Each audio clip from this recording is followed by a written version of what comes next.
13 Reasons Why, saison 2. 13 Reasons Why. Castle Rock. Homeland, saison 7.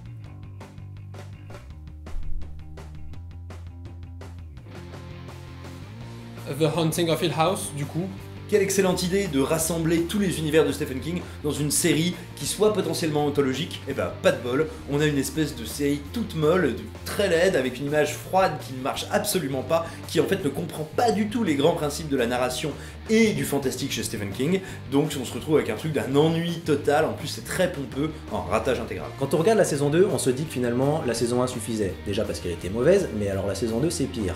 Il n'y a rien à dire, le scénario est mauvais, la mise en scène est d'une pauvreté abyssale, le rythme est absent, l'originalité forcément inexistante, et les thématiques pas intéressantes du tout, ou en tout cas mal amenées. Alors oui, elle met en avant des sujets importants, mais elle le fait maladroitement, avec un ton presque racoleur, on a l'impression qu'il est plus opportuniste que véritablement engagé, et ça, c'est un vrai problème. Comment dire, je l'ai pas vu.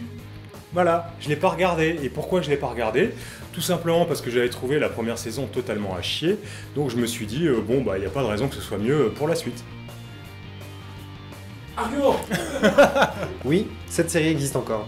Ça fait un petit moment que tout le monde arrête d'en parler, mais vers les saisons 4-5, on pouvait penser qu'elle allait reprendre du poil de la bête avec un côté 24 heures chrono qui pouvait être efficace. Sauf que la saison 7, vraiment, elle prouve que c'est pas le cas. La série, elle a clairement cramé tout son carburant, Carrie Mathison n'a plus rien à raconter à vivre, elle a toujours les mêmes problèmes entre ses médicaments, les combines, les complots. Clairement, la série est arrivée à bout de souffle et n'a plus aucune raison d'exister. Non mais si c'est une série horrifique, d'horreur qui fait peur, faudrait peut-être que les musiques, elles fassent peur.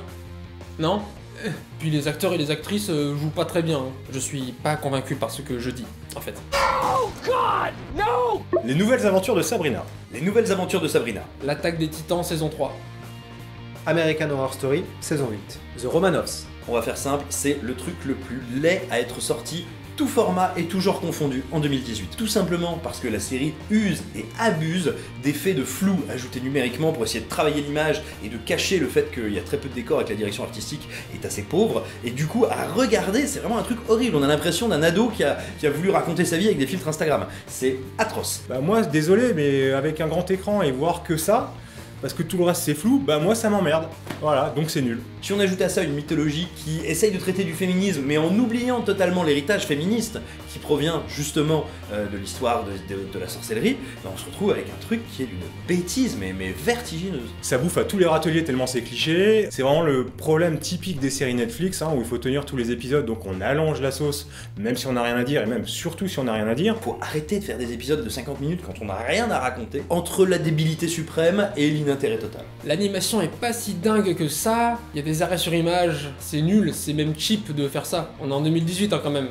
Et puis Eren Yeager, le personnage principal, quand on le voit, il pleure tout le temps. Et ça, depuis la saison 1. The Romanov, c'est la nouvelle création de Matthew Weiner qui a fait Mad Men, et en fait, quand on regarde, on se dit que peut-être son talent est parti en fumée. C'est extrêmement ennuyeux, les épisodes sont beaucoup trop lents, ça n'a pas une écriture très intéressante, c'est plutôt même très pauvre. Les acteurs sont bons, c'est peut-être le seul point positif, mais à part ça, il n'y a rien d'intéressant. Bref, c'est pas horrible, mais c'est une vraie déception, parce que c'est quand même le mec de Mad Men qui fait ça. On pouvait se dire que ce crossover entre Murder House et Coven pouvait renouveler et redynamiser l'anthologie. Mais évidemment, ça n'est pas le cas. On se retrouve face à une série qui encore une fois traîne ses faiblesses saison après saison, se retrouve à répéter les mêmes erreurs, donc plein de personnages, plein de sous-intrigues, plein d'enjeux qui se diluent. Au final, on ne sait même plus ce que ça raconte et on se demande pourquoi on continue à regarder. Oh God, no! Daredevil, saison 3. House of Cards, saison 6. Castle Rock. Jack Ryan. Manifeste. Ah, c'est vraiment pas bien. Il y a tellement de backstories dont on se fout, et Karen Page est toujours pas morte. Quand une scène se déroule dans une église où il y a Karen Page, Bullseye arrive, c'est elle qui doit mourir, pas. Et puis avec 13 épisodes de 50 minutes, ils auraient pu adapter plus d'un arc du comics. Genre 2. 2 c'est bien. Et il y a quelques scènes d'action où le découpage, c'est du grand n'importe quoi. Et la BO est pas bien du tout, je crois. Enfin, je l'écoute tout le temps, mais elle est pas bien. Parce que j'ai des goûts de merde. Évidemment, tout le monde se disait qu'avec le départ forcé de Kevin Spacey, il y avait des gros problèmes, sauf que le règne de Claire Underwood était déjà amorcé, donc pour moi c'était pas un souci. À l'arrivée, on se retrouve avec une saison d'une mollesse incroyable qui se contente de rejouer les scénarios des saisons précédentes. Donc Claire affronte des antagonistes qui se révèlent être tous des obstacles, elle se sort des pires situations comme par magie, et il n'y a aucun danger véritable. Avec cette dernière ligne droite, la série autrefois glorieuse et palpitante se ramasse lamentablement et tristement. C'est 8 épisodes qui ne racontent rien, qui ne savent pas où ils veulent aller, qui il balance des personnages sans vraiment les exploiter. On a des indices sur l'intrigue mais qui ne vont nulle part. C'est moche, c'est nul, c'est con. C'est une perte de temps intégrale, c'est vraiment un calvaire et je comprends pas comment des gens peuvent trouver ça sympa. Donc Stephen King, t'es gentil, maintenant tu fais gaffe.